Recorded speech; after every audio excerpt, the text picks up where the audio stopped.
تو اے لوگو علم والوں سے پوچھو اگر تمہیں علم نہ ہو۔ الحمدللہ رب العالمین والصلاة والسلام علی سید الانبیاء والمرسلین، اما بعد فاعوذ باللہ من الشیطان الرجیم، بسم اللہ الرحمن الرحیم۔ الصلاة والسلام علیک یا رسول اللہ وعلی آلک واصحابک یا حبیب اللہ۔ الصلاة والسلام علیک یا نبی اللہ وعلی آلک واصحابک یا نور اللہ۔ سرکار مدینہ قرار قلب و سینہ فیض گنجینہ صاحب معطر و معمبر پسینہ صلی اللہ تعالی علیہ وآلہ وسلم کا فرمان ترغیب نشان ہے، جس کا مفہوم کچھ یوں ہے: تم اپنی مجلسوں کو مجھ پر درود پڑھ کے آراستہ کرو، کیونکہ تمہارا درود پڑھنا قیامت کے روز نور ہوگا۔ صلو علی الحبیب صلی اللہ تعالی علی محمد صلی اللہ تعالی علیہ وآلہ وسلم۔ جب بھی کسی مجلس میں جمع ہوں، حاضر ہوں، تو درود پاک پڑھ لیا کریں، انشاءاللہ عزوجل اس مجلس میں بھی برکت ہوگی، اور اس کے بدلے اللہ تبارک و تعالیٰ کی بارگاہ سے ہمیں بے حد اور بے پناہ ثواب آخرت بھی نصیب ہوگا۔ مرحبا کہتے ہیں دارالفتہ اہل سنت کے سلسلے میں۔ انشاءاللہ عزوجل آج بھی ایک نئے موضوع پر ہم گفتگو کریں گے۔ مفتی صاحب ہمارے درمیان کرم فرما ہے، انشاءاللہ ان سے سوالات کریں گے، ان کے مدنی پھول سنیں گے۔ اچھی اچھی نیتیں بھی کر لیجئے، علم دین حاصل کرنے کی نیت سے شامل رہیے، اول تاخیر شرکت کی نیت رکھیے۔ علم سیکھ کر اچھی طرح سے سمجھنے اور یاد رکھنے کے بعد انشاءاللہ عزوجل آگے دوسروں تک پہنچاؤں گا۔ کسی گناہ کے بارے میں تذکرہ کیا گیا تو انشاءاللہ اس سے میں بچنے کی کوشش کروں گا، جو علم میں حاصل کروں گا اس کے مطابق عمل کروں گا۔ اللہ تبارک و تعالیٰ کے نام نامی اسم گرامی پر تعالی عز وجل وغیرہ کلمات کہوں گا۔ اسی طرح پیارے آقا صلی اللہ تعالی علیہ وسلم کا تذکرہ ہوا تو انشاءاللہ عز وجل درود پاک پڑھوں گا۔ جتنی نیتیں زیادہ ہوں گی، ایک عمل میں جتنی زیادہ نیتیں ہم کریں گے انشاءاللہ عز وجل اتنا ہی زیادہ ثواب کے ہم حقدار ٹھہریں گے۔ اللہ تعالی ہمیں ہر کام میں اخلاص نصیب فرمائے، ہمیں اچھی اچھی نیتیں کرنے کی بھی توفیق عطا فرمائے، آمین بجاہ النبی الامین صلی اللہ تعالی علیہ وسلم۔ بڑھتے ہیں آج کے موضوع کی طرف۔ مفتی صاحب، کل رحمت الہی عز وجل رمضان المبارک میں اللہ تبارک و تعالیٰ کی رحمت کا کیا مفہوم ہے، اللہ تبارک و تعالیٰ کی رحمت کس قدر مومنوں پر عام ہے، اس کے حوالے سے ہم نے کچھ گفتگو کی تھی۔ اور اللہ تبارک و تعالیٰ کی رحمت کا جب بھی تذکرہ ہو تو یہ آیت کریمہ وما ارسلناک الا رحمۃ للعالمین ذہن میں آتی ہے، جہاں پر سرکار صلی اللہ تعالی علیہ وسلم کو رحمت بنا کر بھیجے جانے کا تذکرہ ہے۔ تو آج میں چاہوں گا کہ اس حوالے سے کچھ مدنی پھول ارشاد فرمائیں کہ جس طرح اللہ تبارک و تعالیٰ کی رحمتیں ہم پر عام ہیں، وہیں سرکار صلی اللہ تعالی علیہ وسلم جو رحمت للعالمین بنا کر بھیجے گئے، اس سے کیا مراد ہے، اور سرکار کی رحمت ہم مسلمانوں پر، ہم مومنوں پر کس طرح سے ہوا کرتی ہے؟ الحمدللہ رب العالمین والصلاة والسلام علی سید المرسلین، اما بعد فاعوذ باللہ من الشیطان الرجیم، بسم اللہ الرحمن الرحیم۔ سرکار دو عالم صلی اللہ تعالی علیہ وآلہ وسلم کی رحمت کا تذکرہ بڑا پیارا تذکرہ ہے، کیونکہ اللہ تعالیٰ کی رحمت کا بیان ہوا تو اللہ تعالیٰ کی شان جب بیان کی جائے تو اس کے ساتھ اس کے پیارے محبوب صلی اللہ تعالی علیہ وآلہ وسلم کی شان کا ذکر کرنا یہ سچے اور اہل محبت مسلمان کی نشانی ہے۔ ایک بڑا پیارا شعر ہے: خدا کا ذکر کرے ذکر مصطفیٰ نہ کرے، ہمارے منہ میں ہو ایسی زباں خدا نہ کرے۔ تو اللہ تعالیٰ کے ذکر کے ساتھ اللہ تعالیٰ کے محبوب صلی اللہ علیہ وآلہ وسلم کا ذکر کرنا یہ مسلمان کی شان۔ دوسری بات جو یہ ہے کہ رحمت الہی کے ساتھ رحمت مصطفی علی صاحب الصلاۃ والسلام کا ذکر، تو یہاں ایک بڑی ہی پیاری بات ہے جو علماء کرام نے اپنی کتابوں کے اندر بیان فرمائی ہے، اور بکثرت علماء کرام نے بیان فرمائی ہے۔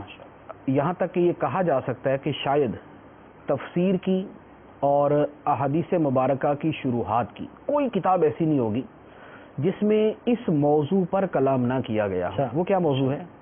وہ ہے کہ اللہ تعالیٰ کی جو صفات ہیں ان میں بہت ساری صفات ایسی ہیں جو سرکار دو عالم صلی اللہ تعالی علیہ وآلہ وسلم کی شان کے لائق آپ کو بھی حاصل ہے۔ یعنی اللہ تعالیٰ کی وہ صفت ہے، وہ اللہ تعالیٰ کی شان کے لائق ہے، صحیح، اور وہی صفت سرکار دو عالم صلی اللہ علیہ وسلم کی ہے تو وہ سرکار صلی اللہ علیہ وسلم کی صفت مبارکہ کے لائق ہے، صحیح۔ جیسے اللہ تبارک و تعالیٰ کی یہی صفت رحیم، جس پر ہم نے کل تذکرہ کیا تھا کہ اللہ تعالیٰ رحم فرمانے والا ہے. یہ صفت رحیم جو ہے یہ بعین ہی اسی طرح سرکار دو عالم صلی اللہ تعالیٰ علیہ وآلہ وسلم کی بھی صفت مبارکہ ہے. قرآن پاک کے اندر اللہ تعالیٰ نے ارشاد فرمایا ہے لقد جاءکم رسول من انفسکم عزیز علیہ ما عنتم حریص علیکم بالمؤمنین رؤوف الرحیم. اب بالمؤمنین رؤوف الرحیم، نبی پاک صلی اللہ علیہ وسلم مومنوں پر شفقت فرمانے والے ہیں اور ان پر رحم فرمانے والے ہیں. رؤوف اور رحیم دو صفتیں اللہ تعالیٰ نے سرکار صلی اللہ علیہ وسلم کی بیان فرمائی، اور یہی دو صفتیں اللہ تبارک و تعالیٰ کی قرآن پاک کے اندر ہی اللہ تعالیٰ ارشاد فرماتا ہے اللہ تعالیٰ بندوں پر رؤوف ہے. اور رحیم کی صفت تو وہ تو بسم اللہ شریف کے اندر ہی موجود ہے، بسم اللہ الرحمن الرحیم. تو رؤوف اور رحیم یہ دو صفتیں اللہ تبارک و تعالیٰ کی بھی ہیں، اور یہی دو صفات جو ہے سرکار دو عالم صلی اللہ علیہ وآلہ وسلم کی بھی ہیں، اور دونوں کا بیان قرآن میں، اور دونوں کا بیان قرآن پاک کے اندر. اس طرح اور بہت ساری صفات ہیں جو قرآن پاک کے اندر ہی اللہ تعالیٰ کے لیے بھی ہیں اور سرکار صلی اللہ علیہ وسلم کے لیے بھی ہیں. انہی میں سے وہ صفت کے جس کا ہم تذکرہ کر رہے ہیں صفت رحمت. نبی پاک صلی اللہ علیہ وآلہ وسلم کی جو صفت رحمت ہے، یہاں پر ایک اور بڑی پیاری چیز ہے. اللہ تعالیٰ کی کچھ صفات وہ ہیں، بہت ساری صفات تو وہ ہیں کہ وہ لفظ اللہ تعالیٰ کے لیے بھی استعمال ہو سکتے ہیں، بندوں کے لیے بھی استعمال ہو سکتے ہیں. جیسے علی اللہ تعالیٰ کی بھی صفت ہے، اور علی جو ہے بندے کو بھی کہا جا سکتا ہے. رشید اللہ تعالیٰ کی بھی صفت ہے، بندے کو بھی کہا جا سکتا ہے. علیم اللہ تعالیٰ کی بھی صفت ہے، بندے کو بھی کہا جا سکتا ہے. اس طرح اور بہت ساری صفات. لیکن کچھ صفات وہ ہیں جو خاص ہیں اللہ تعالیٰ کے ساتھ، کسی اور پر وہ صفات نہیں بولی جا سکتی. خالق، رازق، رزاق، رحمان، قدوس، یہ وہ سبحان، تو یہ وہ صفات ہیں کہ جو صرف اللہ عز و جل کے لیے یہ استعمال کی جائے گی، دوسرے کے لیے یہ الفاظ نہیں بول سکتے. اسی طرح کچھ صفات سرکار دو عالم صلی اللہ علیہ وسلم کی ایسی ہیں کہ جو صرف سرکار کے لیے بول سکتے ہیں، کائنات میں کسی اور کے لیے نہیں بول سکتے. خاصہ ہیں سرکار، جو سرکار کا خاصہ ہیں، کسی اور کے لیے ان صفات کا اطلاق نہیں کیا جا سکتا، اگرچہ اس کے اندر اپنی طرف سے کوئی دوسرا مفہوم بنا کر اس کو پیش کرنے کی کوشش کی جائے، لیکن وہ خاص وصف ہیں سرکار دو عالم صلی اللہ علیہ وسلم کے. جیسے سید المرسلین. سید المرسلین کسے کہا جا سکتا ہے؟ کائنات میں صرف سرکار دو عالم صلی اللہ علیہ وسلم کو کہا جا سکتا ہے. خاتم النبیین، سرکار دو عالم صلی اللہ علیہ وسلم کے علاوہ خاتم النبیین کسی اور کو نہیں کہہ سکتے کہ سرکار کے بعد کوئی نیا نبی دنیا میں اب نہیں آئے گا. اسی طرح انہی صفات کے اندر سرکار دو عالم صلی اللہ علیہ وسلم کا یہ وصف مبارک ہے رحمت للعالمین، جس پر ہم تذکرہ کر رہے ہیں، رحمت کا تذکرہ کر رہے ہیں. وما ارسلناک الا رحمتا للعالمین، ہم نے آپ کو بھیجا رحمت بنا کے سارے جہانوں کے لیے. تو اب یہ سرکار دو عالم صلی اللہ علیہ وآلہ وسلم کا وہ وصف مبارک ہے کہ جسے کسی بھی دوسرے معنی میں لے کر کسی اور کے لیے استعمال نہیں کیا جا سکتا. جیسے خاتم النبیین کا کوئی دوسرا معنی بنا کر کسی اور کے لیے استعمال نہیں ہو سکتا. اسی طرح رحمت للعالمین سرکار دو عالم صلی اللہ علیہ وسلم کا وہ وصف مبارک ہے جو نہ تو کسی دوسرے نبی کے لیے استعمال ہو سکتا ہے، نہ کسی ولی کے لیے استعمال ہو سکتا ہے، نہ کسی اور شخص کے لیے استعمال ہو سکتا ہے. اب یہ جو وصف مبارک ہے رحمت للعالمین، رحیم ہے، رؤوف ہے، رحمت ہے. اللہ تعالیٰ نے خود ارشاد فرما دیا کہ رحمت ہیں سارے جہانوں کے لیے. اللہ تعالیٰ ہی نے ارشاد فرمایا الحمدللہ رب العالمین، تمام تعریفیں اللہ کے لیے جو رب ہے سارے جہانوں کا. تو اللہ تعالیٰ رب ہے سارے جہانوں کا، اور سرکار صلی اللہ علیہ وسلم رحمت ہیں سارے جہانوں کے لیے. تو جیسے رب العالمین کا لفظ ہے، اسی طرح رحمت للعالمین کا لفظ آیا ہے. بڑی وسعت ہے، یعنی اب اسی وسعت کے اندر آپ دیکھ سکتے اللہ تعالیٰ رب ہے آسمانوں کا، زمینوں کا، فرشتوں کا، جنوں کا، انسانوں کا، حیوانوں کا، جمادات کا، نباتات کا، حیوانات کا، تمام چیزوں کا. اسی طرح سرکار دو عالم صلی اللہ تعالیٰ علیہ وآلہ وسلم رحمت ہیں عرش کے لیے، فرش کے لیے، عرشیوں کے لیے، فرشیوں کے لیے، آسمان والوں کے لیے، زمین والوں کے لیے، فرشتوں کے لیے، جنوں کے لیے، انسانوں کے لیے، بچوں کے لیے، مردوں کے لیے، عورتوں کے لیے، بوڑھوں کے لیے، مسلمانوں کے لیے، ایون کے کافروں کے لیے. سرکار دو عالم صلی اللہ تعالیٰ علیہ وآلہ وسلم سب کے لیے رحمت بن کر آئے. تو اللہ تعالیٰ کی ربوبیت کی جیسی وسعت ہے، ایسے سرکار دو عالم صلی اللہ علیہ وآلہ وسلم کی رحمت مبارکہ کی وسعت ہے. تو سرکار صلی اللہ علیہ وسلم کی رحمت جو ہے یہ سب کو عام ہے. اب جیسے کفار کی ہم نے بات کی، یعنی جو جن پر آخری درجے پہ جا کے ہم رحمت کا کلام کر سکتے ہیں وہ کفار ہی ہوں گے. کفار کے حق میں سرکار دو عالم صلی اللہ علیہ وآلہ وسلم کی جو رحمت کا ایک بڑا واضح پہلو ہے کہ سرکار صلی اللہ علیہ وسلم نے ان کے سامنے اتنے دلائل قائم فرما دیے، ان کے سامنے دین اسلام کو اتنا واضح کر کے پیش کر دیا کہ جو بھی اس کو اختیار کرے گا، جو بھی اس کو سمجھنے کی کوشش کرے گا، اس کو اسلام کی نعمت مل جائے گی. اب اس کو رحمت کے انداز میں اگر سمجھنا چاہے تو یوں سمجھ لیں، ایک آدمی اندھا ہے، روڈ کے اوپر کھڑا ہے، سڑک اس نے پار کرنی ہے، اب ٹریفک آ رہی ہے جا رہی ہے، وہ تو اندھا کھڑا ہوا ہے. اب اگر کوئی آدمی اس کو بتا دے کہ بھئی ابھی ٹریفک نہ ادھر سے آ رہی ہے نہ ادھر سے آ رہی ہے، اب راستہ بالکل صاف ہے، تم جا سکتے ہو، یہ آدمی اس کی انسٹرکشن کے اوپر اگر روڈ پار کرتا ہے تو وہ بندہ اس کے لیے رحمت ہے یا نہیں؟ بے شک، کیونکہ اس کی وجہ سے اس کی جان بچ گئی. یہ مر سکتا تھا روڈ کے اوپر آ کے، لیکن اس کی وجہ سے بچ گئی. اسی طرح سرکار دو عالم صلی اللہ علیہ وآلہ وسلم نے کفار کو جو دل کے نابینا ہیں ان کے سامنے راہ ہدایت کو واضح کر دیا. اس راہ ہدایت پر چل کر وہ آخرت کے اندر ہمیشہ کے عذاب سے اپنی جان کو بچا سکتے ہیں. تو رحمت ان کے حق میں کتنی وسیع ہے.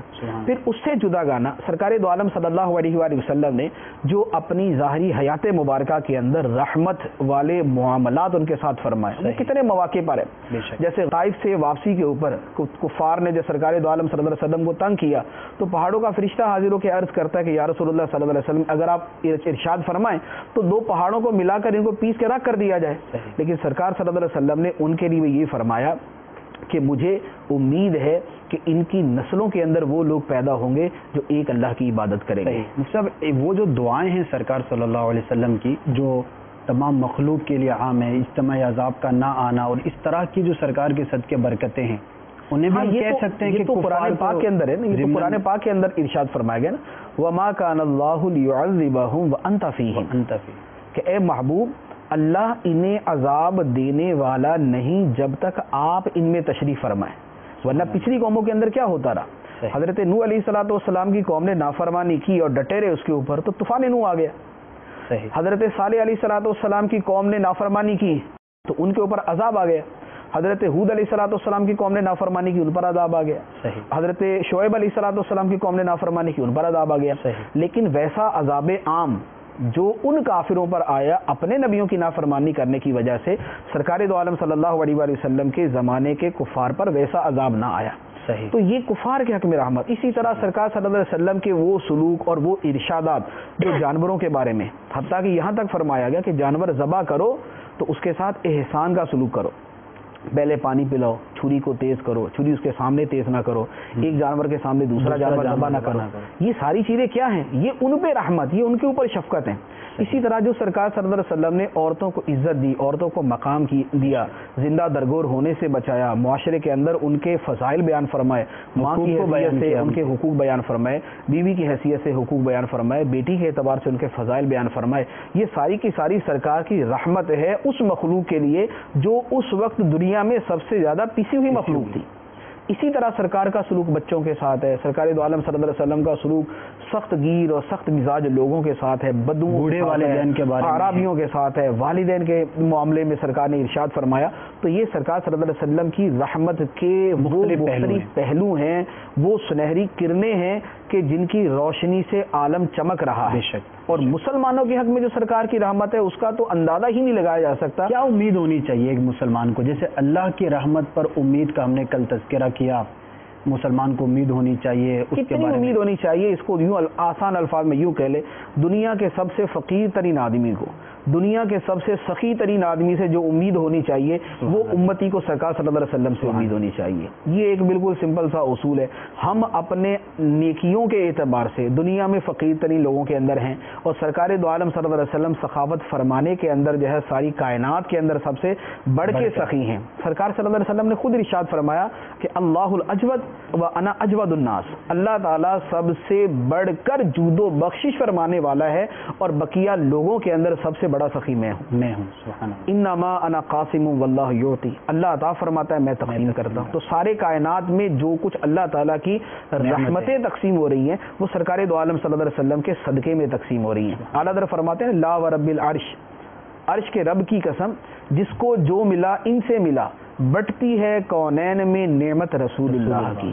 تو جو کائنات میں رحمتیں ہیں ان میں وسیلہ ہمارے آقا صلی اللہ علیہ وسلم کی ذات مبارکہ ہے. مصعب یہ تو دنیاوی اعتبار سے آپ نے بیان کیا نا، جو بھی اب تک تذکرہ ہوا، تو دنیا سے چلے جانے کے بعد رحمت کی کیا صورتیں ہیں؟ دیکھیں اس میں بہت ساری چیزیں اس میں داخل ہیں.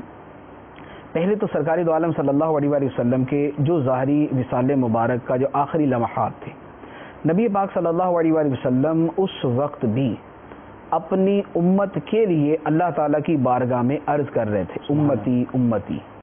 یہ سرکار دو عالم صلی اللہ علیہ وسلم کے وہ الفاظ مبارک کہ جب پیدائش مبارکہ ہوئی تو یہ الفاظ تھے، اللہ تعالیٰ کی بارگاہ میں حاضر ہوئے دیدار الہی کے لیے تو یہ الفاظ تھے، اور دنیا سے تشریف لے جا رہے تھے تو یہ الفاظ تھے.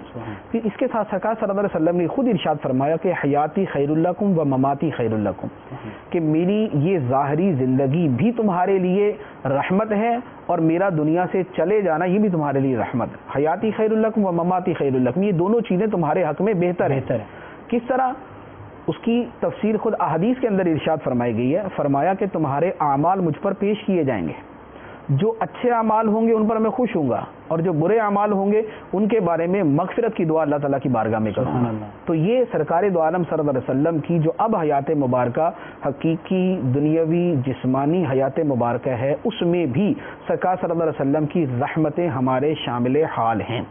پھر اس کے ساتھ اسی سلسلے کو آگے بڑھائیں تو قیامت کا مرحلہ ہے. قیامت کے دن تو سرکار صلی اللہ علیہ وسلم کے رحمت للعالمین ہونے کا وہ ظہور ہونا ہے کہ ساری کائنات نے، انسانوں نے، تمام انسانوں نے، جس میں مسلمان بھی ہوں گے کافر بھی ہوں گے، ماننے والے بھی ہوں گے نہ ماننے والے بھی ہوں گے، سارے وہاں پر سرکار صلی اللہ علیہ وسلم کو اپنا سب سے بڑا سہارا سمجھ کر سرکار کی بارگاہ میں جائیں گے. اور جب سرکار ان کے لیے ابتدائی شفاعت فرمائیں گے، ان کا حساب شروع کرنے کے حوالے سے کریں گے، تو وہ مقام ہوگا کہ جہاں ساری مخلوق سرکار صلی اللہ علیہ وسلم کی حمد کر رہی ہوگی، آپ کی تعریف کر رہی ہوگی، جس کو اللہ تعالیٰ نے قرآن میں ارشاد فرمایا عسیٰ ان یبعثک ربک مقاما محمودا، کہ قریب ہے کہ آپ کا رب آپ کو مقام محمود پر فائز فرمائے گا. وہ مقام محمود کیا ہے؟ کہ جب ساری کائنات مشکل میں ہوگی، سارے انسان مشکل میں ہوں گے، سارے جنات وہاں مشکل میں ہوں گے، اس وقت حساب شروع نہ ہو رہا ہوگا، سارے نبیوں سے ہوتے ہوئے سرکار کی بارگاہ میں آئیں گے، اور سرکار صلی اللہ علیہ وسلم اللہ کی بارگاہ میں سجدہ کریں گے. اللہ تعالیٰ فرمائے گا ارفع رأسک قل تسمع واشفع تشفع، کہ اے محمد صلی اللہ علیہ وسلم اپنا سر اقدس اٹھائیے، آپ کہیے آپ کی سنی جائے گی، آپ کہیے آپ کی اطاعت کی جائے گی، آپ شفاعت کریں آپ کی شفاعت قبول کی جائے گی. اس کے بعد اب وہ رحمت وہ ہوگی جو ساری مخلوق پر ہوگی کہ سب کا حساب شروع ہوگا. پھر اس کے بعد سرکار صلی اللہ علیہ وسلم کا میزان کے اوپر امتیوں کے اعمال کے اندر نیکیوں میں اضافہ کرنا، پل صراط سے انہیں آسانی سے گزارنا، گناہ گاروں کی شفاعت کروانا، ان کی بخشش کروانا. تو یہ سارے وہ معاملات ہوں گے کہ جس میں جو ہے وہ ہر طرف اللہ کے محبوب صلی اللہ علیہ وسلم کی رحمت ہی کا ظہور ہوگا، جہاں پر جگہ جگہ ہر مقام کے اوپر جو ہے اللہ کے محبوب کی رحمت کا ظہور ہوگا.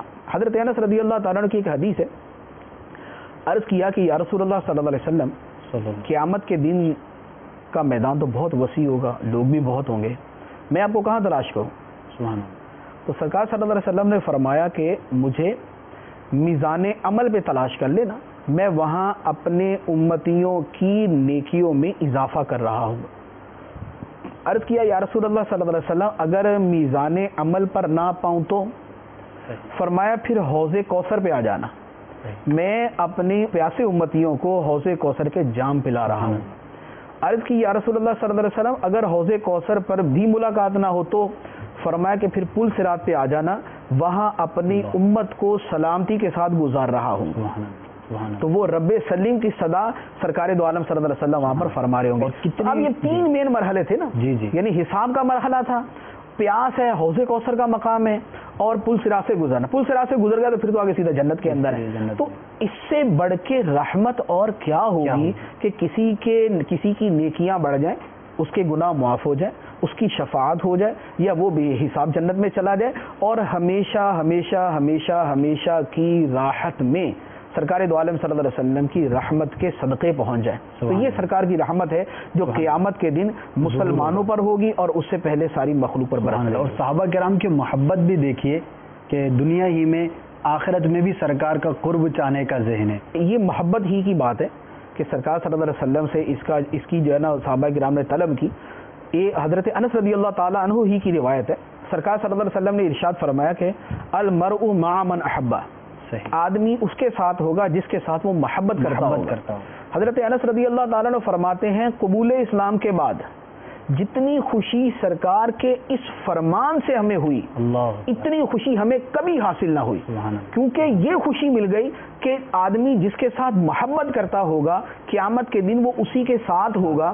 تو صحابہ کرام تو یہ جانتے ہی تھے نا کہ وہ سرکار صلی اللہ علیہ وسلم کے ساتھ محبت کرتے ہیں، تو اب انہیں گویا دائمی رفاقت اور صحبت اور معیت سرکار دو عالم صلی اللہ علیہ وسلم کی حاصل ہو جائے گی ہمیشہ کے لیے. تو اسی لیے فرمایا کہ اس سے بڑھ کے خوشی کا دن قبول اسلام کے بعد ہمیں دوبارہ کبھی نصیب نہ ہوا کہ اتنی بڑی خوشی سرکار صلی اللہ علیہ وسلم نے. دنیا میں تو قرب ہے ہی، دنیا میں تو برکتیں دیکھ ہی رہے ہیں. صحابہ کرام پریکٹیکلی دیکھ رہے ہیں کہ سرکار کے قرب کیا مزے ہیں، کیا لطف ہے، زیارت مصطفیٰ صلی اللہ علیہ وسلم کی کیا برکت ہے.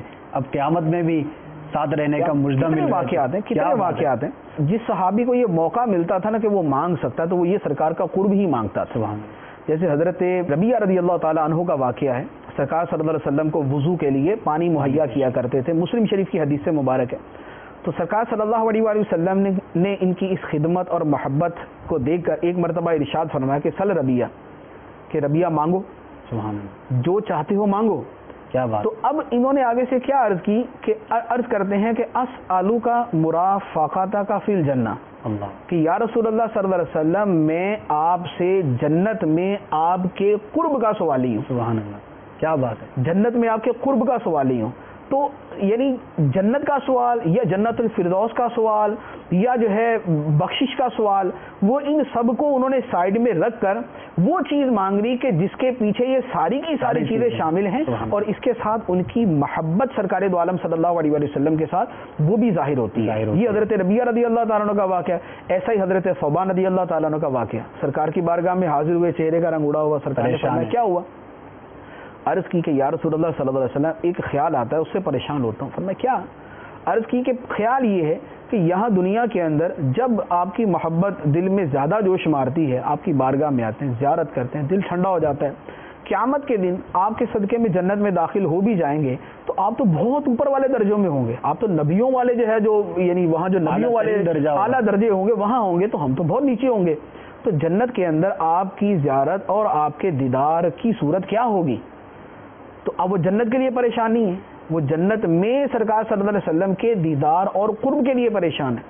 تو سرکار دو عالم صلی اللہ علیہ وسلم خاموش ہو گئے. اللہ تعالیٰ نے اپنے محبوب کے ان سچے محبوں کی تسلی کے لیے قرآن پاک کی آیات مبارکہ کو نازل فرمایا. کیا بات. من یطع اللہ والرسول فاولئک مع الذین انعم اللہ علیہم من النبیین والصدیقین والشہداء والصالحین وحسن اولئک رفیقا. فرمایا وہ لوگ جو اللہ اور اس کے رسول کی اطاعت کرتے ہیں وہ ان کے ساتھ ہوں گے جن پر اللہ نے انعام فرمایا. اور مثال کے اندر سب سے پہلے بیان کیا نبیوں کو بیان کہ یہ اللہ اور اللہ کے رسول کی اطاعت کرنے والے قیامت کے دن نبیوں کے ساتھ ہوں گے، صدیقین کے ساتھ ہوں گے، شہداء کے ساتھ ہوں گے، صالحین کے ساتھ ہوں گے. اور آگے خود اللہ تعالیٰ ارشاد فرماتا ہے وَحَسُنَ أُولَئِكَ رَفِيقًا، یہ کتنے اچھے ساتھی ہیں. تو یہ صحابہ کرام کی تڑپ سرکار دو عالم صلی اللہ علیہ وسلم کے قرب کے حصول کی تمنا تھی جو سرکار کی بارگاہ میں وہ پیش کیا کرتے. اور یہ ہمارے لیے کتنے بڑے ایک خوشی کی کہیں اور ایک نعمت کی بات ہے کہ صحابہ کرام اس طرح کی خواہشیں کیا کرتے تھے. سرکار صلی اللہ تعالی وسلم ارشاد فرمایا کرتے تھے، اللہ تبارک و تعالیٰ آیت نازل فرماتا اور اس کے صدقے ہمیں بھی برکتیں مل رہی ہیں. کہ ان برکتوں میں سے جو سرکار سے محبت رکھے گا، ساتھ ہوگا، تو ظاہر ہے کہ ساری امت کے لیے پھر ہو گئی. ساری امت کے لیے قرآن پاک کی آیت مبارکہ میں تو مطلق فرما دیں نا، جو اللہ اور اللہ کے رسول کی لیکن اس کی شان نزول دیکھیے، صحابی کا وہ مچلنا بنا، صحابی کی وہ محبت اور اس کا اس محبت میں تڑپ اور اس کا نتیجہ اللہ تعالیٰ کی رحمت۔ اب یہاں پر ایک اور بات ہے جس کی طرف تھوڑی سی توجہ کی حاجت ہے۔ محبت کا اصل معنی تو دل کی رغبت اور دل کا رجحان ہوتا ہے۔ مفتی صاحب اس طرف انشاءاللہ بڑھیں گے، آپ جس موضوع کی طرف جا رہے ہیں، ایک کال ہے موضوع سے متعلق ہے، اس کو لے لیتے ہیں، دیکھتے ہیں وہ کالر ہمارے کیا کہنا چاہ رہے ہیں، پھر انشاءاللہ مزید گفتگو جاری رکھیں گے۔ جی سنا دیجیے۔ جی میں انڈیا سے بول رہا ہوں، بھیونڈی سے۔ میرا نام محمد الیاس ہے۔ میرا سوال یہ تھا کہ اللہ کی جو صفت ہے وہ بھی رحمت ہے اور نبی پاک علیہ السلام کی صفت ہے وہ بھی رحمت ہے، تو یہ صفت دونوں کے اندر عام ہے، لیکن کچھ باریک فرق دونوں کے اندر جو وہ مجھے بتایا جائے کہ اللہ کی جو صفت رحمت ہے اس کی کیا خصوصیت ہے اور حضور کی جو صفت رحمت ہے اس کی کیا خصوصیات ہے، دونوں میں فرق کیا ہے؟ ماشاءاللہ بہت ہی اچھا سوال کیا ہے۔ دیکھیے اس سوال کا جواب بھی ان تمام مفسرین اور شارحین نے دیا ہے جنہوں نے یہ بات بیان کی ہے کہ جو صفات اللہ تعالیٰ کے لیے استعمال کی جاتی ہیں وہی مخلوق کے لیے اور بطور خاص سرکار صلی اللہ علیہ وسلم کے لیے استعمال کی جا سکتی ہیں، تو انہوں نے اس کا جواب یہ دیا ہے۔ اعلیٰ حضرت علیہ الرحمہ کی ایک بڑی پیاری کتاب ہے خالص الاعتقاد، اس میں اعلیٰ حضرت علیہ الرحمہ نے ایک موضوع کے اوپر، علم غیب کے موضوع کے اوپر فرق بیان کیے کہ کیا فرق ہے۔ صحیح۔ تو دیکھیں یہ کوئی باریک فرق نہیں ہے، یہ بہت بڑا، بہت واضح، بہت کلیئر قسم کا فرق ہے کہ سب سے پہلی بات تو یہ ہے اللہ تعالیٰ کی جو بھی صفت ہے وہ اس کی ذاتی صفت ہے، یعنی اللہ تعالیٰ کو کسی نے دی نہیں ہے۔ اللہ تعالیٰ رحیم ہے تو اللہ کو کسی نے بنایا نہیں ہے، اللہ تعالیٰ ہمیشہ سے بذات خود رحیم ہے۔ سرکار دو عالم صلی اللہ علیہ وآلہ وسلم اللہ تعالیٰ کے رحیم، رؤوف، رحمت بنانے سے بنے، صحیح، از خود نہیں ہے، از خود نہیں ہے، اللہ تعالیٰ کے دینے سے ہیں۔ تو اللہ تعالیٰ کی وہ صفت ذاتی ہے، سرکار صلی اللہ علیہ وسلم کی صفت جو ہے وہ عطائی ہے۔ ایک اللہ تعالیٰ کی صفت جو ہے وہ کبھی بھی ختم نہیں ہو سکتی، صحیح، یعنی وہ محال عقلی ہے کہ کسی بھی صورت وہ ختم نہیں ہو سکتی۔ سرکار صلی اللہ علیہ وسلم کی یہ صفات مبارکہ اللہ تعالیٰ کی مشیت پر ہے، اللہ تعالیٰ ختم کبھی نہیں فرمائے گا، اللہ تعالیٰ ختم کبھی نہیں فرمائے گا، لیکن ہیں اللہ تعالیٰ کی مشیت پر۔ اب اللہ تعالیٰ نے اس کا وعدہ فرما لیا تو اس اعتبار سے وعدہ الہی کے طور پہ یہ بھی ختم نہ ہوگی کبھی، تو وہ اپنی جگہ ہے، لیکن یہ فرق بہرحال وہاں پر موجود ہے۔ تیسری بات، اللہ تعالیٰ کی جو صفات ہیں وہ لا محدود ہوتی ہے، ان کی انتہا کوئی نہیں ہوتی، ازلی ہوتی ہیں، ابدی ہوتی ہیں، اور ان کی انتہا کوئی نہیں ہوتی۔ سرکار دو عالم صلی اللہ علیہ وآلہ وسلم کی صفات مبارکہ کی انتہا ہوتی ہے وہ انتہا جو اللہ تعالیٰ نے مقرر فرما دی۔ ہمارے لیے وہ لامتناہی ہے، ہمارے لیے وہ لامتناہی ہے، لیکن وہ لامتناہی اس معنی میں ہوتی ہے کہ ہمارے نزدیک اس کی انتہا کوئی نہیں، ٹھیک ہے، ہمارا علم نہیں ہوتا، ہمارا علم نہیں ہوتا اس کی انتہا تک، اللہ تعالیٰ اس کی انتہا جانتا ہے، لیکن خود اللہ تعالیٰ کی جو رحمت ہے اس کی انتہا کوئی نہیں۔ جیسے اعلیٰ حضرت علیہ الرحمہ کا ایک شعر ہے نا، وہ ہے لامتناہی وہاں فرمایا گیا، لیکن وہ لامتناہی اس معنی میں نہیں جس معنی کے لیے اللہ تعالیٰ کے لیے استعمال ہوتا ہے۔ کہا کہ تیرے تو وصف عیب تناہی سے ہیں بری، حیران ہوں میرے شاہ میں کیا کیا کہوں تجھے۔ تو سرکار کی بارگاہ میں عرض کرتے ہیں کہ تیرے تو وصف، یعنی یا رسول اللہ آپ کے اوصاف مبارکہ عیب تناہی، متناہی ہونے کے عیب سے ہیں بری، تیرے تو وصف عیب تناہی سے ہیں بری، حیران ہوں میرے شاہ میں کیا کیا کہوں تجھے۔ تو سرکار صلی اللہ علیہ وسلم کی صفات مبارکہ کو جو کبھی لامتناہی کا لفظ کہا جاتا ہے وہ اس معنی میں ہوتا ہے کہ ہم اس کی انتہا نہیں جانتے، ورنہ فی نفسی ہی اللہ تعالیٰ کے نزدیک اس کی انتہا ہوتی ہے، اللہ تعالیٰ جانتا ہے۔ تو ذاتی ہونا، عطائی ہونا ایک یہ فرق ہے، ہم ازلی ابدی ہونا اور ازلی ابدی نہ ہونا یہ دوسرا فرق ہے، متناہی ہونا اور متناہی نہ ہونا یہ تیسرا فرق ہے۔ تو یوں اس طرح کے بڑے بین واضح قسم کے فرق ہیں جو اللہ تعالیٰ کی صفات میں اور سرکار دو عالم صلی اللہ علیہ وسلم کی صفات میں، اور یہ فرق کرنا یوں ضروری ہے، یہ ذاتی عطائی کا فرق کرنا اس لیے ضروری ہے کہ اس کے بغیر دوسری کوئی صورت نہیں ہے فرق کرنے کی۔ جیسے اللہ تعالیٰ حی ہے، الحی القیوم اللہ تعالیٰ کی صفت ہے، اللہ لا الہ الا هو الحی القیوم، حی کا معنی ہوتا ہے زندہ، اور حی کا لفظ ہمارے لیے بھی استعمال ہوتا ہے، ہم بھی زندہ ہیں، لیکن ہماری حیات موقوف ہے اللہ تعالیٰ کے دینے کے اوپر۔ اللہ تعالیٰ نے زندگی دی ہے تو ہماری زندگی ہے، اللہ تعالیٰ ختم کر دے گا تو ہم ختم ہو جائے، ہماری زندگی ختم ہو جائے گی، لیکن اللہ تعالیٰ کی حیات ہمیشہ سے ہے، ہمیشہ رہے گی، اور اس معنی میں ہے جو اللہ تعالیٰ کی شان کے لائق ہے. صحیح. ہماری جو حیات ہے وہ اور معنی کے اعتبار سے تو یوں صفات کے اندر جو فرق ہے وہ کیا جائے گا کہ اللہ تعالیٰ کے لیے اس کی شان کے لائق، بندوں کے لیے اس کی شان کے لائق. ماشاءاللہ. تو آپ جو بات بیان فرما رہے تھے کہ محبت کا تقاضا اور محبت کی حقیقت کیا ہونی چاہیے. محبت کی حقیقت کے حوالے سے میں نے عرض کیا کہ محبت کہتے ہیں دل کے رجحان کو. دل کسی کی طرف مائل ہو جاتا ہے نا، رغبت رکھتا ہے اس کی طرف، یہ ہوتی ہے محبت. اس میں محبت کی حقیقت کے اعتبار سے یہ شرط نہیں ہوتی، دوسری چیزیں جو ہے وہ اس میں شرط نہیں ہوتی، قلبی رغبت ہے، قلبی رجحان ہے تو یہ محبت ہوتی. لیکن آگے اس کے تقاضے ہوتے ہیں. صحیح. اب اس کے بہت سارے تقاضے ہیں، انشاءاللہ ان کے تقاضوں کے اوپر ہم تفصیل سے کلام کریں گے. بنیادی ایک تقاضا جو خود قرآن کی اس آیت کے اندر ذکر کر دیا گیا، جو اللہ اور اللہ کے رسول کی اطاعت کرتا ہے. تو اللہ اور اللہ کے رسول کی اطاعت کرنا یہ اللہ اور اللہ کے رسول کی محبت کا تقاضا ہے. جب محبت ہے تو محبت کا یہ تقاضا ہے کہ آدمی اپنے محب کی اطاعت کرتا ہے. فإن المحب لمن يحب مطیع. یہ کسی عربی شاعر کا شعر ہے کہ بے شک محبت کرنے والا اپنے محبوب کا فرما بردار ہوتا ہے. اور اسی کو قرآن پاک میں فرمایا قل ان کنتم تحبون اللہ فاتبعونی. اے محبوب آپ ان سے فرما دیجئے کہ اے لوگو اگر تم اللہ سے محبت کرتے تو میری اتباع کرو. یحببکم اللہ، اللہ تم سے محبت فرمائے گا. تو فرمایا کہ اگر تم اللہ سے محبت کرتے ہو تو میری اتباع کرو. اس کا مطلب یہ ہوا کہ محبت کا یہ تقاضا تھا. صحیح. کہ اللہ سے محبت کا تقاضا ہے کہ اللہ تعالیٰ نے جس محبوب کو دنیا میں بھیجا ہے اس کی اطاعت کی جائے. تو یہ محبت کے اطاعت اور اتباع، یہ دو بڑے بنیادی تقاضے ہیں جو محبت کے قرآن کی روشنی کے اندر ہی بالکل واضح طور پر سمجھ جاتے ہیں. جزاک اللہ خیرہ. کیا بات ہے. ہمارے آقا کی رحمت للعالمین ہے. اللہ تبارک و تعالیٰ کی بارگاہ میں دعا بھی کرتے ہیں کہ یا اللہ اپنے محبوب صلی اللہ تعالی علیہ وسلم کے صدقے ہمیں ان عظیم رحمتوں میں سے حصہ عطا فرمائیں. عشر رحمت ہے، 1-2 دن ہی اس کے باقی ہیں. خوب دعاؤں میں بھی اس دعا کو شامل رکھیے، بلکہ ہمیشہ شامل رکھنا چاہیے کہ ہمیں جہاں اللہ تبارک و تعالیٰ کی رحمتوں کی حاجت ہے وہیں پیارے آقا صلی اللہ تعالی علیہ وسلم کی رحمت میں سے بھی حصے کے ہم سوالی ہیں.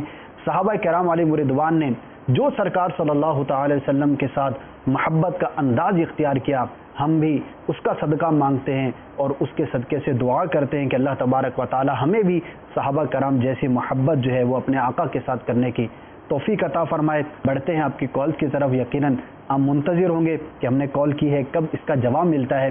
تو آئیے آپ کی کالز کو سننے کی طرف بڑھتے ہیں. صلو علی الحبیب صلی اللہ تعالی علی محمد. جی السلام علیکم.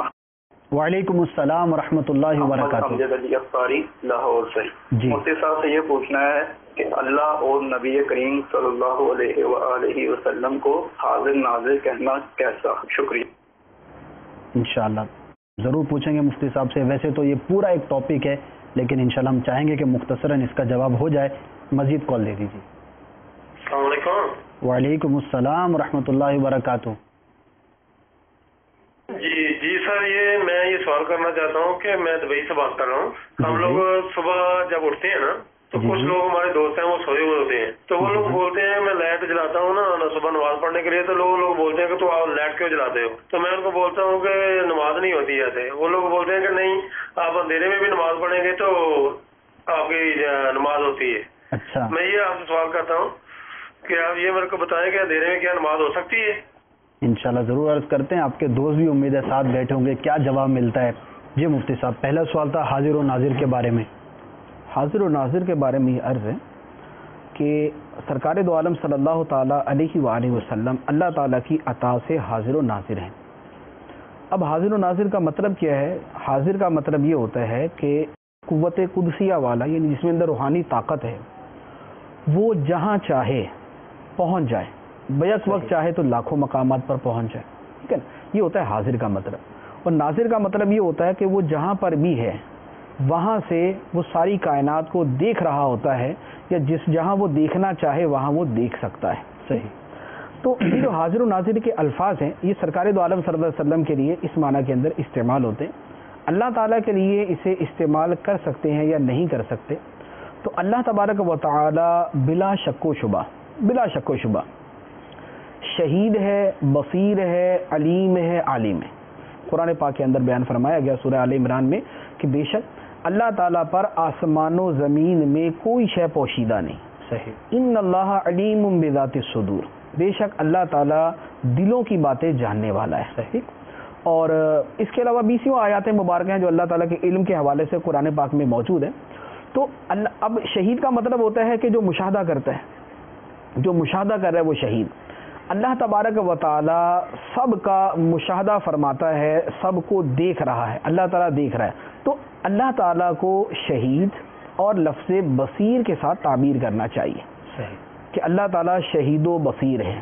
اب جہاں تک تعلق ہے لفظ حاضر و ناظر کا، تو یہاں اصل میں ایک اور شرعی مسئلہ ہے، وہ یہ ہے کہ اللہ تعالیٰ کے لیے جو الفاظ بطور وصف کے استعمال کیے جائیں گے، اللہ تعالیٰ کی صفت کے طور پہ جو لفظ استعمال کیے جائیں گے، وہ وہی کر سکتے ہیں جو قرآن میں یا احادیث مبارکہ میں آئے ہوں.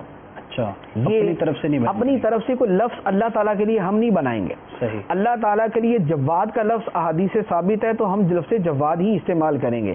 ہم اپنی طرف سے سخی کا لفظ نہیں بولیں گے. اچھا، یہ اللہ تعالیٰ کے حق میں یہ کیونکہ اللہ تعالیٰ کی صفات کا معاملہ جو ہے نا یہ بڑا سینسیٹیو ہے. صحیح صحیح. یہ ایسا نہیں ہے کہ جیسے کسی دوسرے کے لیے بھی ہم ایسے استعمال کر دیں. کیونکہ بعض اوقات کیا ہوتا ہے، ایک وصف ہے جس کا معنی ہمیں سمجھ تو آ رہا ہے، صحیح، لیکن وہ اس معنی کے پیچھے کچھ ایسا بیک گراؤنڈ ہوتا ہے کہ وہ اللہ تعالیٰ کے لیے استعمال نہیں ہو سکتا. صحیح. جیسے سخی کے بیک گراؤنڈ کے اندر علماء نے یہ فرمایا کہ سخی وہ ہوتا ہے جو خود بھی کھاتا ہے دوسروں کو بھی کھلاتا ہے. اللہ تعالیٰ اس سے پاک ہے کہ اللہ تعالیٰ خود بھی جو ہے وہ نعمتوں سے معاذ اللہ لطف اندوز اور دوسروں کو بھی نعمتیں عطا فرمائے. اس لیے اللہ تعالیٰ کے لیے لفظ جواد استعمال کیا جائے گا جو احادیث مبارکہ کے اندر موجود ہے. اسی طرح اور بہت سارے اوصاف ہیں. تو اللہ تعالیٰ کی صفات کے اندر یہ پہلو جو ہے یہ سامنے رکھنا ضروری ہوتا ہے. اس کو علمی اصطلاح کے اندر کہتے ہیں توقیفی ہونا.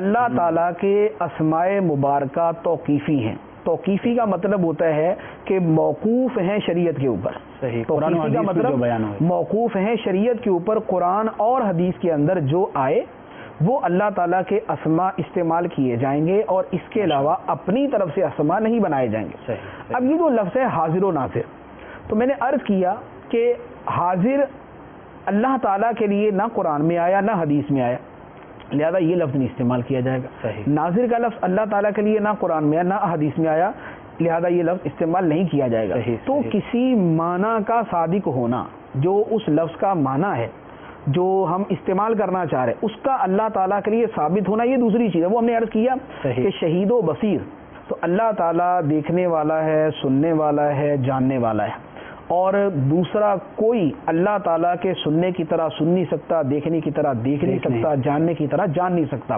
اللہ تعالیٰ کی صفات بے مثل ہیں، اس کی صفات کا کوئی مثل نہیں ہے. وَلَمْ يَكُنْ لَهُ كُفُوًا أَحَدٌ، یہ اللہ تعالیٰ کی شان ہے کہ اللہ تعالیٰ کا ہمسر ہم پلہ برابر کوئی نہیں. لیکن جو صفات کا معاملہ ہے وہ میں نے اصل مسئلہ عرض کر دیا کہ اللہ تعالیٰ کی صفات توقیفی ہیں. سرکار صلی اللہ علیہ وسلم کا یہ معاملہ نہیں. سرکار دو عالم صلی اللہ علیہ وسلم کی صفات مبارکہ بہت ساری جو ہے وہ قرآن و حدیث سے ہٹ کر بھی جو ہے وہ علماء نے بنائی اور بنائی. اشعار کے اندر، کلام کے اندر، قصائد کے اندر، اصل میں وہ قرآن و حدیث کے مفہوم سے ہی اخذ کی جاتی ہے، لیکن اللہ تعالیٰ کی صفات کا معاملہ جدا ہے. لہذا اس اعتبار سے اللہ تعالیٰ شہید و بصیر ہے، یہ قطعی ہمارا ایمان اور عقیدہ ہے. لیکن ان الفاظ کا استعمال کرنا وہ اللہ تعالیٰ کے حق میں مناسب نہیں. یعنی الفاظ میں وہ خوبصورتی اور وہ گہرائی. ناظر کا ایک مطلب جو ہے نا، ناظر کا ایک مطلب یہاں کی پتلی ہوتا ہے. حاضر کا ایک مطلب جو ہے نا وہ شہروں میں رہنے والا ہوتا ہے. آپ نے پڑھا ہوگا نا حاضر و بادی، مسلم شریف کا یہ وہ ہیڈنگ میں آپ کو سنا رہا ہوں، بیع الحاضر للبادی، شہری کی بے دیہاتی کے لیے. تو حاضر کا معنی ہے شہری. تو اب وہ لفظ کہ جس میں ایک معنی ایسا پایا جائے جو اللہ تعالیٰ کے لیے استعمال ہو سکتا ہے اور ایک معنی ایسا پایا جائے جو اللہ تعالیٰ کے لیے استعمال نہیں ہو سکتا، تو حکم یہ ہوتا ہے کہ اس کو نہ استعمال کیا جائے. میاں کے بارے میں جیسے کہ میاں کے بارے، تو یہ تھوڑا سا جو ہے نا یہ ایک بڑا بنیادی فرق ہے جس کو سامنے رکھ کے اس مسئلے کو دیکھنا. یعنی اس پر کوئی جو ہے نا وہ کوئی غلط فہمی سے یا وسوسے کا شکار ہو کر یا براہ کج روی یہ نہ کرے کہ یہ شور مچانا شروع کر دے جی سرکار کے لیے تو ثابت کر دیا، اللہ تعالیٰ کو نہیں مانا انہوں نے. ایسی بات نہیں ہے. اللہ تعالیٰ کی ہر صفت، ہر وصف کائنات سے بلند و بالا ہے، اربوں خربوں لا متناہی گنا. اللہ تعالیٰ کی صفات جو ہے وہ زیادہ ہیں پوری مخلوق سے، ایون کہ سرکار دو عالم صلی اللہ علیہ وسلم سے. ٹھیک ہے نا, یہ ہمارا عقیدہ ہے. ہاں کسی لفظ کے ثبوت کے لیے ایک اس کا شرعی بیک گراؤنڈ ہوتا ہے, اس کی وجہ سے کلام کرنا یہ ایک اور چیز ہے. صحیح, ماشاءاللہ, یہ بہت سمجھنے کی چیز کو سامنے رکھنے کی حاجت. جزاک اللہ خیرہ. میں امید کرتا ہوں کہ بہت سارے ناظرین کو بہت ساری نئی باتیں معلوم ہوئی ہوں گی, اور ان جو فرق بیان کیے گئے ان کو سمجھیے, اس کو ذہن نشین کیجیے, اور اگر پھر بھی کسی کو کچھ کنفیوژن ہو, کچھ نہ سمجھ میں آ رہی ہو, تو علماء اہل سنت الحمدللہ دنیا بھر میں موجود ہیں, تو کچھ بھی دل کے اندر وسوسہ نہیں رکھنا چاہیے, بلکہ جا کر آپ رہنمائی لے لیجئے گا انشاءاللہ عز و جل. مزید جو ہے وہ آپ کو جو آپ کے ذہن میں کویسچن ہے وہ آپ کو انشاءاللہ اس کا جواب مل جائے گا. مفتی صاحب جھگڑا ہو گیا ہے, اکٹھے رہتے ہیں, ایک کہتا ہے کہ لائٹ جلا کے نماز پڑھوں گا, بقیہ کہتے ہیں کہ اس کے بغیر پڑھ لو, تو کیا کرنا چاہیے؟ دیکھیں, اگر انہی میں سے ایک نے 8 بجے کام پر جانا ہو, دوسرے نے 9 بجے جانا ہو, تیسرے نے 10 بجے جانا ہو, ٹھیک, ہر ایک نے صبح اٹھ کر نہانا بھی ہے اور کپڑے بھی استری کرنے ہیں اور ناشتہ بھی کرنا ہے, تو یہ کیا کریں گے؟ کیا یہ اپنے ناشتے کے لیے, کپڑے استری کرنے کے لیے, تیاری وغیرہ جانے کی کرنے کے لیے کیا یہ لائٹ نہیں چلائیں گے؟ تو یہ کیا بات ہوئی کہ اپنے کپڑوں کے لیے, کھانے پینے کے لیے, اپنی تیاری کے لیے, دنیاوی کاموں کے لیے جانے کے لیے تو لائٹ چلائی جا سکتی ہے, لیکن جو شخص نماز پڑھنا چاہتا ہے اس کی نماز کی خاطر لائٹ نہیں چلائی جا سکتی, ٹھیک ہے نا. لہذا جو اعتراض کرنے والے ہیں, اگر تو نان مسلم ہے تو چلے ان کا تو ذہن ایسا بنتا ہی ہوگا کہ وہ اعتراض کرتے ہیں, عقلی اعتبار سے ان کا بھی اعتراض نہیں بنتا, ٹھیک ہے. انہوں نے 6 بجے کام پہ جانا ہو, اور یہ جو مسلمان بھائی ہیں انہوں نے 10 بجے کام پہ جانا ہو, تو پھر یہ ان کو بند کر دیں کہ بھائی ابھی لائٹ نہ چلایا کریں. تو کیا وہ بند کر دیں گے؟ نہیں. اگر وہ اپنی دنیاوی کام کے لیے نہیں کر سکتے تو پھر ان کے دینی کام کے اندر مخل نہ ہو, اگر وہ نان مسلم. اور اگر مسلمان ہیں اور مسلمان ہو کر وہ یہ کہہ رہے ہیں تو پھر تو ان کا اللہ ہی حافظ ہے. پھر ان کو کیا کہا جا سکتا ہے کہ مسلمان ہو کر بجائے اس کے کہ یہ خود نماز پڑھیں, شہری کے لیے یہ دوسروں کے لیے جو ہے نا پرابلم کریٹ کر رہے ہیں, جبکہ قرآن پاک کے اندر حکم موجود ہے تعاونوا علی البر والتقوی, نیکی اور پرہیزگاری کے کاموں میں ایک دوسرے کے ساتھ تعاون کرو.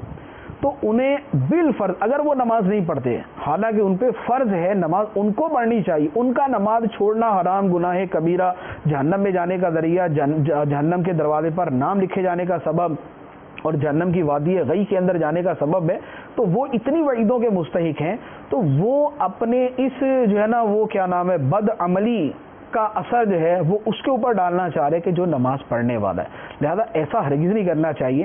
ہاں یہ ہے کہ بالفرض اب وہ نماز واقعی نہیں پڑھ رہے اور نہیں اٹھ رہے اس کے لیے, تو بہرحال ان کے لیے اب جو مسئلہ ہے وہ یہ ہے کہ اب یہ کر سکتے ہیں کہ حتی الامکان جو ہے نا وہ کم سے کم جو ہے نا وہ روشنی کی کوشش کریں جس کے اندر ان کا گزارا ہو جائے اور دوسروں کی نیند جو ہے نا وہ خراب نہ ہو.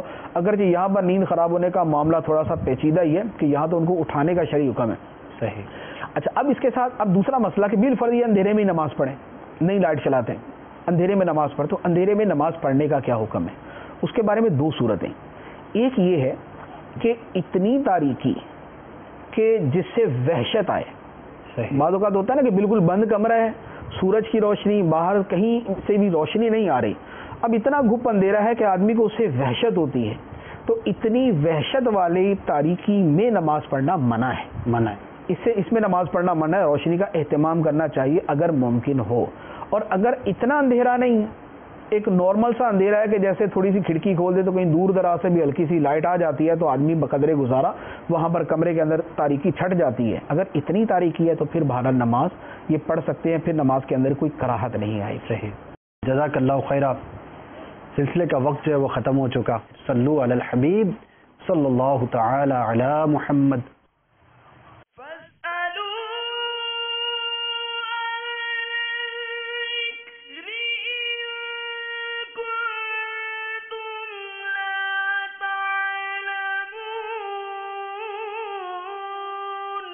تو اے لوگو علم والوں سے پوچھو اگر تمہیں علم نہ ہو.